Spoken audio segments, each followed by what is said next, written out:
এই 4টি স্বপ্ন দেখলে কাউকে কিছু বলবেন না, না হলে এর ফল কিন্তু লাভ করতে পারবেন না। জানার আগে আপনিও যদি বিশ্বাস করেন বিপদে পড়লে রক্ষা করবেন ভগবান শ্রীরাম, তাহলে ভিডিওটিতে একটি লাইক করে আর কমেন্টে জয় শ্রীরাম অবশ্যই লিখবেন।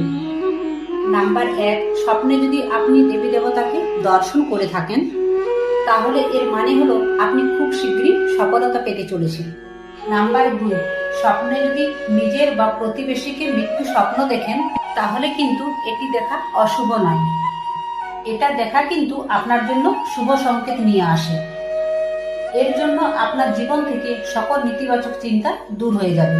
নাম্বার 3, স্বপ্নে যদি সাপ দেখে থাকেন তাহলে কখনো ভয় পাবেন না, কারণ এই স্বপ্নের জন্য আপনার ধন সম্পদ বৃদ্ধি পাবে।